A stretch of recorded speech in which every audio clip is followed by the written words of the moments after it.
Monday night. So welcome everybody to the BEMA discussion for episode 8, Buried in a Genealogy. Last week we discussed episode 7, the preface, and we talked about the main idea was the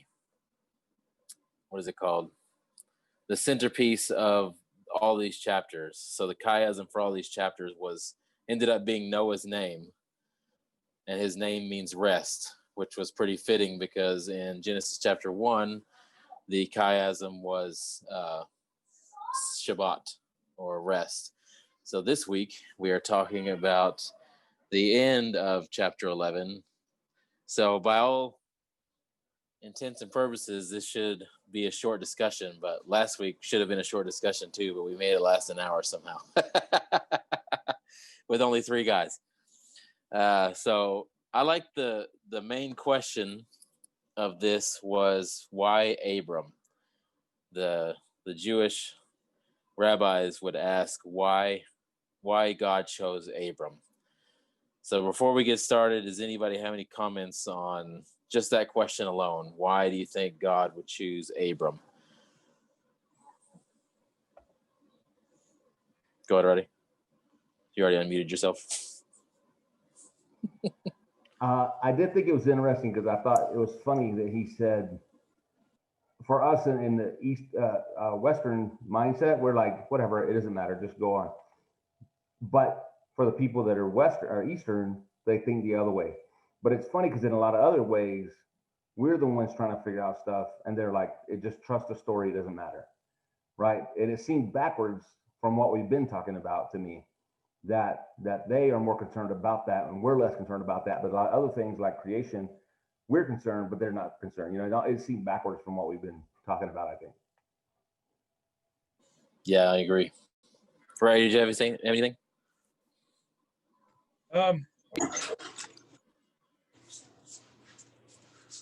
Well, what I would like to say is I had really thought about this even a long time ago. To me, it was Abram was willing to listen. I mean, you have all these other gods that all the people around him, they all worship, but what other God actually speaks to you? But then on top of that was his heart.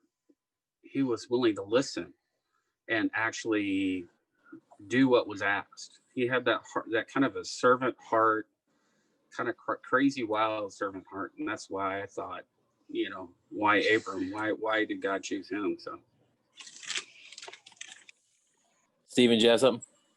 Yeah, I was going to say, to be honest, I never thought about asking that question. Why Abraham? And I think as we get further off into this discussion, I think it becomes a little more relevant of why. So, you know, when I read stories like this of people being chosen by God, so the question then becomes, are these traits I need to begin making sure that are prevalent in my life so that I can be chosen and used? And I think today's topic is a great direction as far as thinking that way. Just as far as characteristics of what we would consider a good person. So, you know, so now asking the question why leads me, am I developing these traits? Yeah. Mark, Gordon, anything? No.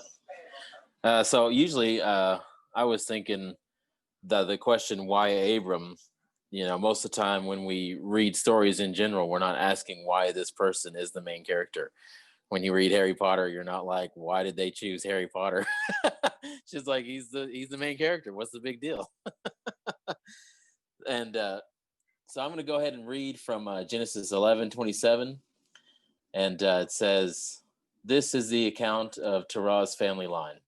Terah became the father of Abram, Nahor, and Haran, and Haran became the father of Lot. While his father Terah was still alive, Haran died in Ur of the Chaldeans, in the land of his birth. Abram and Nahor both married. The name of Abram's wife was Sarai, and the name of Nahor's wife was Milcah. She was the daughter of Haran, the father of both Milcah and Ishka. Now Sarai was childless because she was not able to conceive. Terah took his son Abram, his grandson Lot, and his Lot, son of Haran, and his daughter-in-law Sarai, the wife of his son Abram, and together they set out from Ur of the Chaldeans to go to Canaan. But when they came to Haran, they settled there. Terah lived 205 years, and he died in Haran. So we're going through this very short span of just 5 scriptures. I mean, when you're reading it, I don't really think about what are the problems in this genealogy, because the genealogy, we're Western minded. We don't think, oh, I need to find some answers here. I was telling Stephen for the line of Noah, from Adam to Noah, I made an image, so a visual representation of the timeline, and I just did it for fun one day, but I found out that Noah's dad and grandfather both died on the day of the flood. So the flood came, they didn't make it. And that's something you don't know unless you put all that together. And we were talking about how God closed the door on the ark. Like Noah didn't shut the door, God did. So there's so many things in that reminded me of other stories. Like we were talking about when there's a party and Jesus says that, the people that are invited don't want to come. They have other things to do. And then the people, God's like, just go out and grab these people off the street and bring them inside. And then they shut the door, and outside is those people weeping and gnashing their teeth. So I'm just thinking about these, way back in Noah's ark, God shutting the door. He's the one deciding who's on the boat and who's not on the boat. Noah had no decision in that process. He let all the animals there, whatever people he told them to take, he took, and that was it. So we go through, and it says this is the account of Terah's family line. So Terah was Abraham, Nahor, and Haran's father. And then Haran, his youngest son, became the father of Lot. So if we're talking about the 3 brothers in succession, Haran is the youngest, and yet he's the one with a son first. I can't help but think about Jacob marrying the 2 sisters, and the uncle said that you have to marry my oldest one first because that's tradition. So I'm thinking about that while I'm reading this, and Abraham and Nahor aren't married, but their youngest brother is. So it's why were they too busy with something else? Were they helping their father with his business, with his land? You know what I mean? What were they doing to where the youngest son got married first? You guys have any thoughts on that? Well, my Go ahead, first Gordon. thought, Oh, you go ahead, Steve. okay. Gordon, go after you. Yeah, my first thought was this the correct order? I mean, we've already seen a couple of times where the order of the names is out of order of the birth. So do we really know that was the correct order and not based, and the elders are generally based on some sort of deed that they done?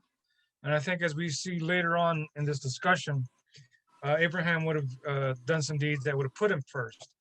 Yeah. And so do we really know that this was the right birth order? For all we know, Haran was older, but because he died first, he was put at the end. I just question if that's the right order. That's a good point. Because I think you were mentioning in the previous genealogy, we talked about Noah's sons, and they listed them backwards, right? So maybe they were doing that here. Gordon, did you have anything? And Sophia?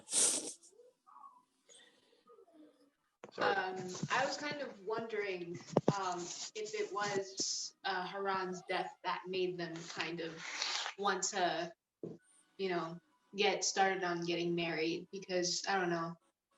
I mean, maybe he died of natural causes or unnatural causes, and they realize their own mortality. And so they're like, well, we have to keep our own personal lineage going because they were childless. They had nothing if they died. Yeah. Yeah. They were like, we gotta get busy. I think they talked about it in the podcast that, it was to honor their father. Their father provided everything. And then once he died, then I think, Sophia is right, to carry on his name. They married.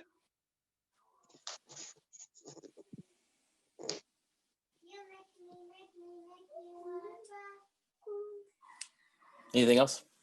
Sorry about that. I was reading the scriptures. All right. So Abraham's brother has passed away, and now Abram tells his other brother, we need to get married. And we miss so much in the English. He was talking about in the Hebrew how this idea of verse 29, it says Abram and Nahor both married. And in the podcast, he's saying that it says Abram and Nahor, he took wives, or you know what I mean?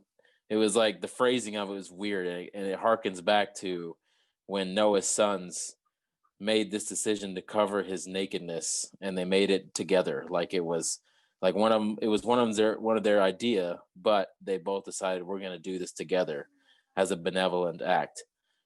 So this idea of a benevolent act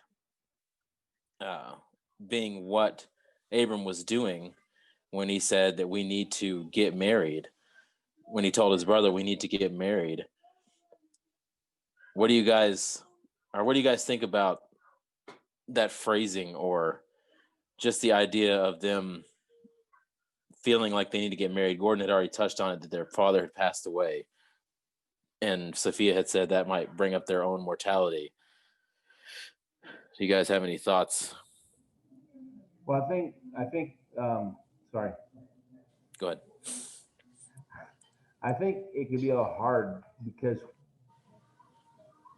they talked a little bit about the culture in there and how things would have been. I think it's hard for us to grasp that because honestly, we don't think like that at all, right? It doesn't matter if you're older than your brother or whatever. There's no kind of basis for who gets married first or who gets, So I think it's hard for us to grasp some of those things. But I do think if they, made that choice, and I think there's some things that we probably miss a lot because of the cultural stuff, and I think it made more sense when they, like I said, like Stephen said earlier, Steve said, I had never thought about why Abraham, why all this stuff, why did they get married? Why weren't they married? What happened? But it's interesting to think about, and I think it's good. It's so good to go through this because then some of the cultural stuff that we would have never, like I would have not known any of that stuff beforehand. But I think there's a lot of cultural stuff that we just really miss because we don't think that way. Yeah, one of the cultural things. Ray, were you going to say something? There we go. Well, yeah, like you definitely pointed out, was how the wording was in the Hebrew. They listed the first person's name was the one who initiated the idea. And it's kind of like they give credit to that person, but then it was a joint group effort, and they included the name after that. Who was who, they both decided, one of them came up with the idea, then the other one, then they would list the other people who were involved. And I mean, that makes a whole lot of sense. But then you're talking about a benevolent act, about knowing, about Sarah's condition. And one of the things I kind of disagreed on was maybe him thinking that she was much older. Well, in our culture, I think someone in their 20s would get married. During that time was after their menstruation, they could be 12, 13. I look at Ava, being 9, and she would be up for getting married right now, and that's kind of a scary thought, having your children that young. But she would have been old enough for them to know something was wrong and that she was childless. She could have been 16 or 17 and things haven't progressed yet in her body. And so they knew that she was barren. Mm-hmm. And yet you have Abraham still stepping up to, take her on, knowing that he's not going to have a lineage. He's not going to be the patriarch that, unless he does something different in his mind. So, but yeah, the wording and the understanding of it, was huge. It helped me a lot to better understand that story by far. Yeah, I was definitely thinking that they could tell she was barren because she hadn't menstruated yet.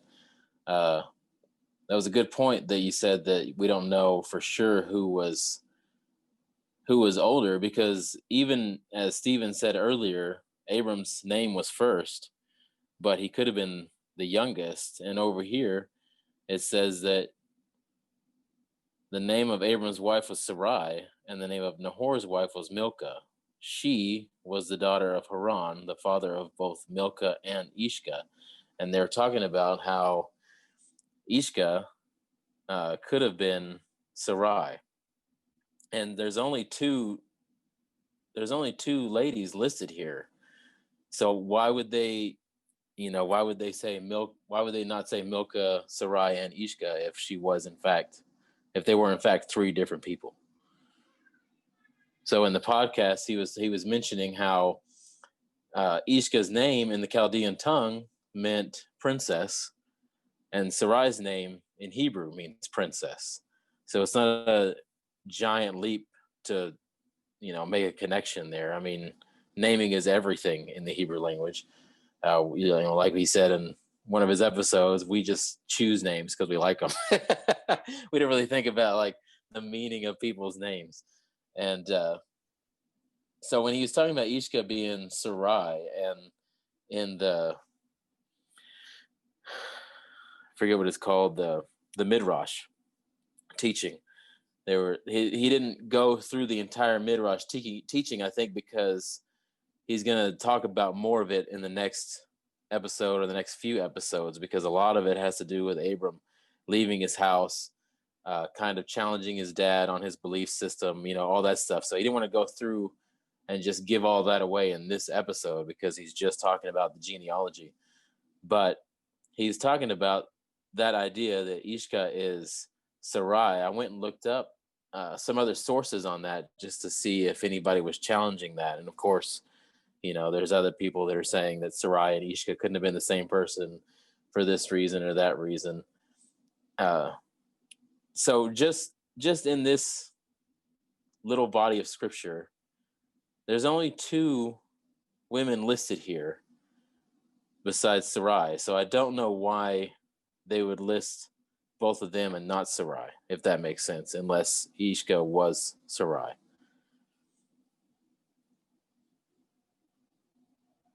Yeah, I was thinking about that too, but one of the things I thought is this is another situation we don't have a timeline. Mm-hmm. We don't know how old they were. So for all we know, Sarah just simply was beyond the age of being able to give birth. She could have just, beyond the age of menstruation. You know what I mean? At some point, it stopped. So maybe because of the small clan, she just never married. And because we know the culture, the women themselves needed a male heir, someone to take care of them, so that they were protected, someone that could finance and feed them. And with Terah dying, she loses that. And I'll know later on in the discussion, it talks about how Abraham, by marrying her, gives her security. And so perhaps that's why. And we know she was a looker, because later on in the story of Abraham, she was in her 80s and still beautiful, and somebody wanted to take her. So perhaps he just picked the better looking of the sisters or so. But and as far as the idea that what's her name and Sarah are the same person, I'm 50-50 on that, because because you got to think about the only reason women are included in the genealogy is because there's something significant about them. So Ishka was in there, so there had to be something significant. And so perhaps the only reason it's significant is that she would be Sarai. But it's one of those things, how important is that really? I don't know. But it is one of those things it's good to think about sometimes, maybe something fun, I don't know. But yeah, like I was saying, she could have just been beyond years, but that's how they knew, because we assumed that Abraham already knew that she was barren when he chose her. Anybody have any other thoughts? No other thoughts? Mark, you got some? Yeah, I have just an observation as I'm looking at this again. Was Sarai and Lot brother and sister? It says that Lot was the son of Haran. So Haran was the brother that passed away. And then Nahor. Okay, so Abram and Nahor took wives. Yeah, Haran was the father. Yeah, so he was their brother, both Milcah and Ishka. Okay. I never thought that, never saw that. Yeah, I mean that just puts more on Abram, I think, that he's taking on not only protecting these two women by having this idea to marry them, but also he takes Lot with him everywhere he goes. You know, later on he advocates on his behalf to bring him out of, a city that's about to be destroyed. Yeah, in the next, I think it's the next podcast, he gets into talking about Lot and why he was with him when they traveled and some other things, but that's next time. Yeah, I got ahead. It's easy to get ahead. We've already read the Bible, and some of us have already listened ahead.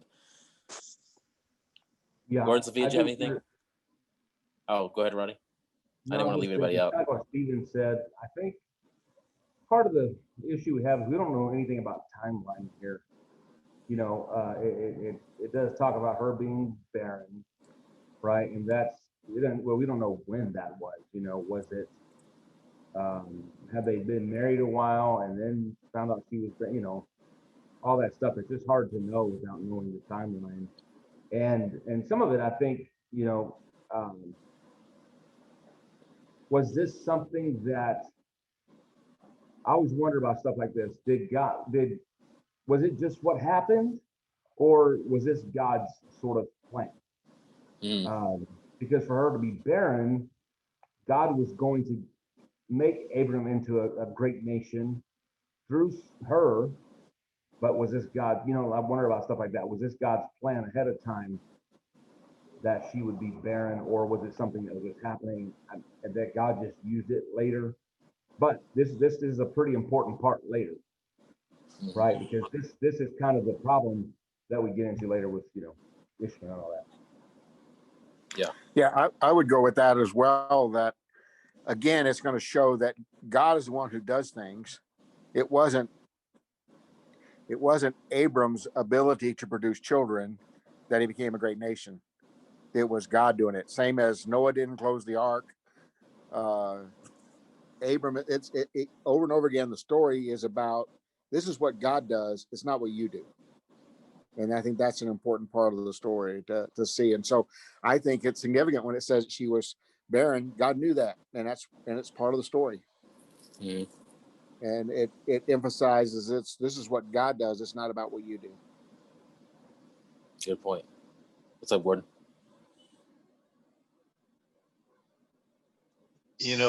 I think Sophia wants to share something, and then maybe I can share something after her. Yeah. Okay, go ahead. So I didn't really start thinking about why God would choose Abraham until realizing that he knew before he married her that Sarai was barren. I mean, because I really didn't take the time, to be honest, but whenever I found out that he did, I mean, he was like, it's already been said, he gave up having lineage, he gave up having I guess, kind of like what's the word? The prestige or something of having lots of children, lots of sons. So that knowing like that he did that on purpose, that he married Sarah on purpose, it kind of helped me to realize or to see a reason why God would choose him to be the father of Israel. Yeah, Mark touched on something there that, and Stephen mentioned earlier, we don't know why that Abram chose Sarai or his wife. But I look, Abram stands for exalted father. So I thought it pretty interesting. In fact, going back to this whole BEMA thing, what's the problem here? Well, to me, why would a guy whose name is exalted father marry someone named Princess who is barren? And by the way, Milcah, she must have been higher up because her name means queen. But anyway, so, but and it's what Mark said. It's the story. We just got to follow the story because we know what would happen. And that's just God. I mean, he takes the least. Back then it was a shameful thing to be barren. It was like being under a curse. As we're going to see later on, with this whole when Sarah later, when she gets her name changed and she takes her maidservant because she couldn't wait for God's promise. But but all throughout the Bible we see it where God takes someone who's the least or under a curse and does great things with them, like Gideon, as an example, and David. We know David is a mighty king. We didn't start out that way. He was just a small shepherd boy who took down a giant when no one else thought he could. And even Jesus, the King of Kings, the creator of everything, being born not in a royal family, but in a very poor family. And so, I mean, that's all just kind of flows with, how God works, I think. Yeah, good point. Yeah, I was thinking about after listening to the podcast a few times, I kept coming back to how much Abram is a reflection of God in this story. Adam and Eve were naked. What did God do? He clothed them. Abram decides that these two women who are in his family need husbands because their father is dead. And he doesn't decide to go out and find them husbands. He takes that on himself. God didn't go to a department store and buy Adam and Eve clothes. He took that upon himself. He didn't try to go out and find someone else to die on the cross. He did that himself. So I think that when God looks at what Abram's decision is in this situation, it's more like what he would do rather than what other people would do. If I was in this situation, I wouldn't think to marry my niece. I'd be like, oh, let's go find someone your age. I see all these people on TikTok. Maybe you'll like one of them. I don't know.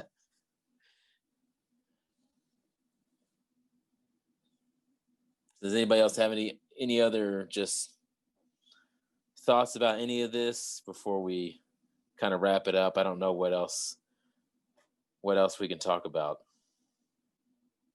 in this tiny 5 scripture.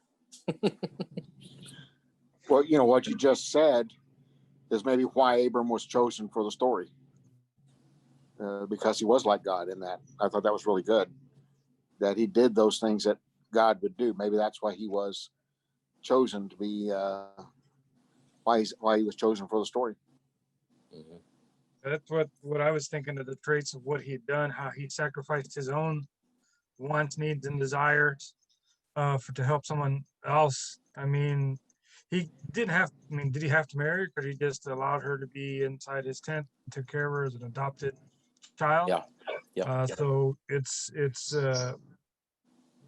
I don't know. It's interesting because it would have been a small band, so she wouldn't have been able to get married to to somebody else. He mentioned in there that that they're from the same branch of the tree. It's a Alabama type situation. But it was just interesting. I never thought of those things about Abraham. Uh, uh, how do we say it? He denied himself for somebody else, and isn't that what Christ did for us? Denied himself for us to give us security. And it's kind of one of those things that makes me think: am I living that trait? Am I denying myself as I should for someone else's sake? I can't say that for certain. If anything, I'd say I'm chiefest of sinners in this area. But it definitely causes you to think. Mhm. Yeah, one thing I always come back to is what it says in John when he says, more of him and less of me. And I think that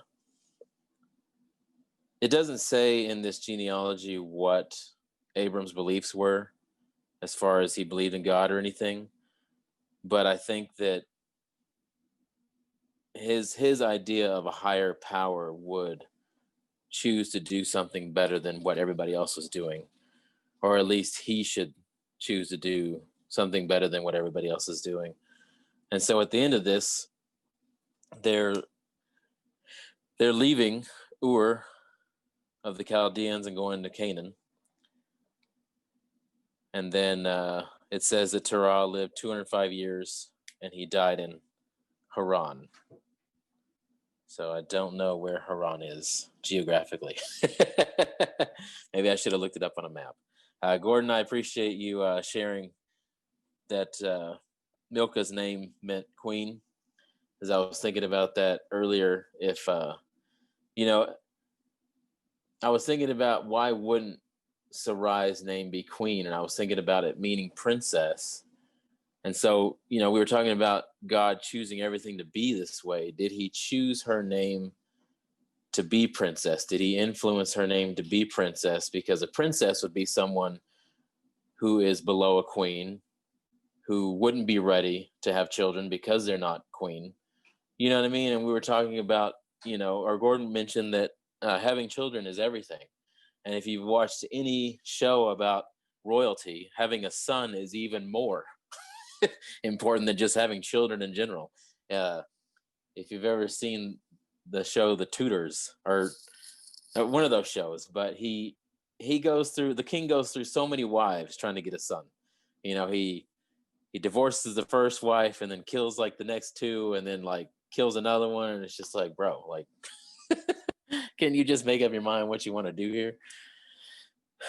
So next week, forgot what the episode is next week, but I'm excited to dig into Abraham and to dig into the story that they're going to share.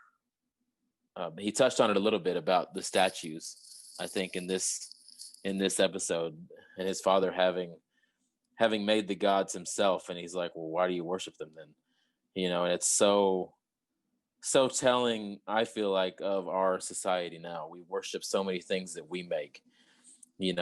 People make themselves into God type figures with their bodies and their actions and their abilities, and then we worship them. We go to football stadiums, basketball arenas, people on movies, people on TikTok. We can't get enough of these people who are making themselves into something more than ourselves, I guess. So I think we all desire to look up to someone who is more than us. It's so tough with so many people looking in the wrong direction, I think. The next week is called Letting Go. And then the week after that is Walking the Blood Path. So those will be two interesting discussions. Did